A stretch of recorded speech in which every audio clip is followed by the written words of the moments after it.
السلام علیکم ورحمۃ اللہ وبرکاتہ۔ صحافی دکن ٹی وی کے پروگرام دور ہدایت میں آپ کا خیر مقدم ہے۔ آج کا ہمارا ٹاپک حضرت ام رومان رضی اللہ تعالی عنہا کی مختصر حالات زندگی۔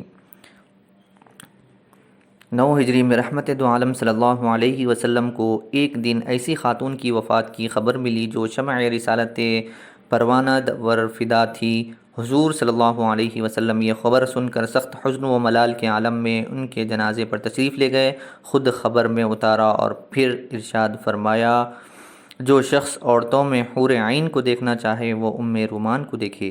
یہ ام رومان جن کو سید المرسلین فخر موجودات صلی اللہ علیہ وسلم نے جنت کی حور قرار دیا، سیدنا صدیق اکبر کی رفیق حیات، حضور پر نور کی خوش دامن اور ام المؤمنین حضرت عائشہ کی والد ماجدہ تھی۔ حضرت ام رومان کا شمار بڑی جلیل القدر صحابیات میں ہوتا ہے۔ ان کا تعلق قبیلہ کنانہ کے خاندان فراس سے تھا۔ اہل سیر میں سے کسی نے ان کا نام اصل نہیں بتایا، اس لیے اپنی کنیت ام رومان ہی سے مشہور ہیں۔ حضرت ام رومان کا پہلا نکاح زمانہ جاہلیت میں عبداللہ بن حارث بن سنجرہ سے ہوا اور انہی کے ساتھ مکہ آ کر سکونت پذیر ہوئی۔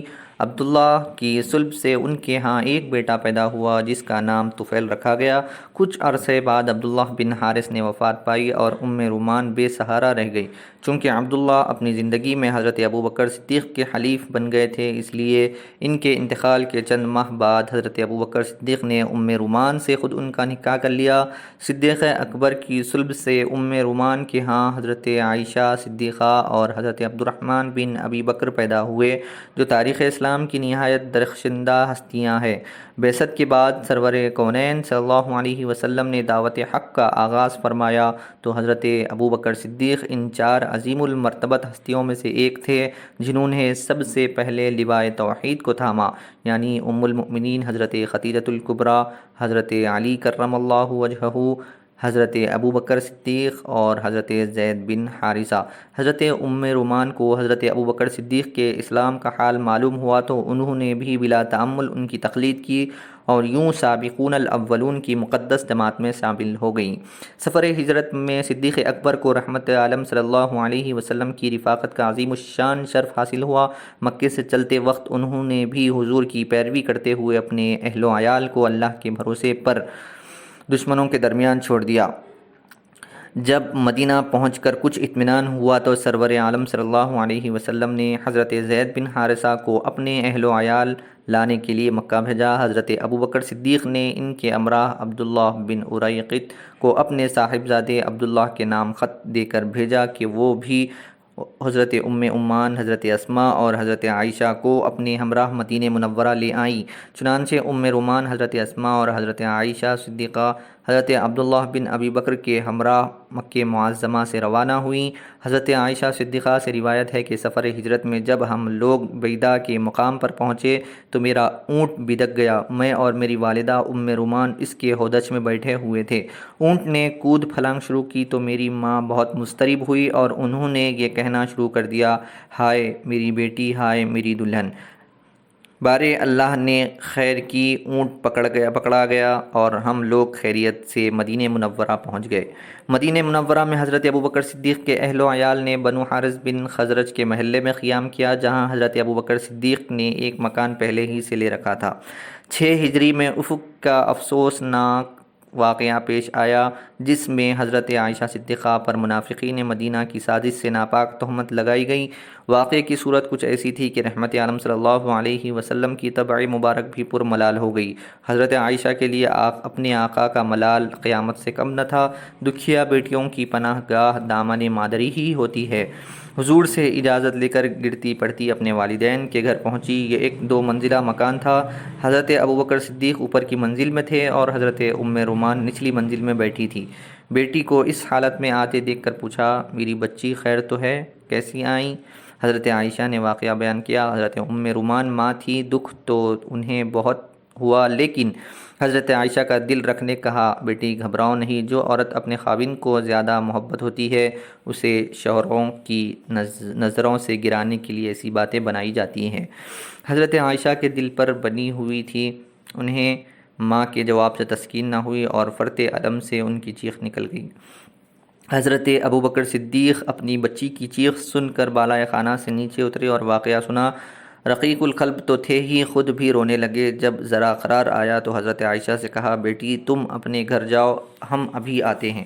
جب وہ چلی گئی تو صدیق اکبر ام رومان کو ہمراہ لے کر حضرت عائشہ کے ہاں پہنچے۔ ام المؤمنین رنج و الم کی شدت سے بخار میں مبتلا ہو گئی تھی۔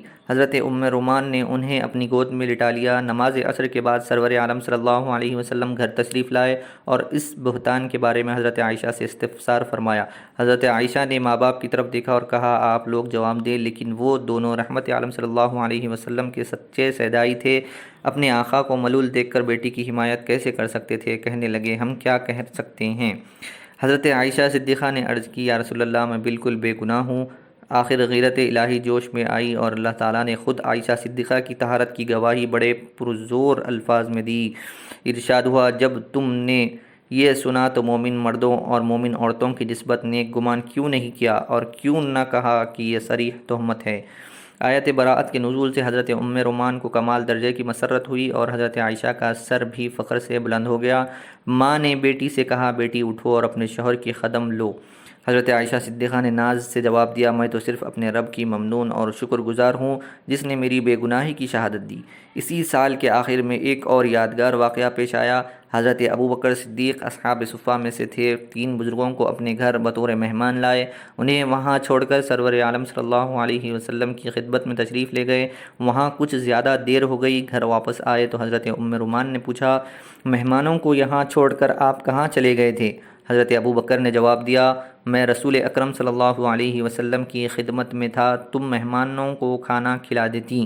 حضرت ام رومان نے عرض کی، میں نے انہیں کھانا بھجوایا تھا لیکن انہوں نے میزبان کی غیر حاضری میں کھانا تناول کرنا پسند نہیں کیا۔ اب حضرت ابوبکر صدیق خود کھانا لے کر گئے اور تینوں بزرگوں کو کھلایا۔ اس کھانے میں اتنی برکت ہوئی کہ مہمانوں اور اہل خانہ کے سیر ہونے کے بعد بھی نہایت افراد سے بچ رہا۔ حضرت ابوبکر نے ام رومان سے پوچھا، کتنا کھانا باقی بچ گیا؟ انہوں نے کہا، 3 گنے سے بھی زیادہ۔ صدیق اکبر نے یہ سارا کھانا اٹھا کر سرور کونین صلی اللہ علیہ وسلم کی خدمت میں بھجوا دیا۔ حضرت ام رومان کے سال وفات کے بارے میں مؤرخین میں سخت اختلاف ہے۔ کسی نے 4 ہجری لکھا ہے، کسی نے 5 اور بعض نے 6 اور 9 ہجری بیان کیا ہے، لیکن یہ باور کرنے کے لیے قوی دلائل موجود ہے کہ ان کی وفات 9 ہجری سے پہلے نہیں ہوئی۔ ام رومان بہت نیک خاتون تھی، رضی اللہ تعالی عنہا۔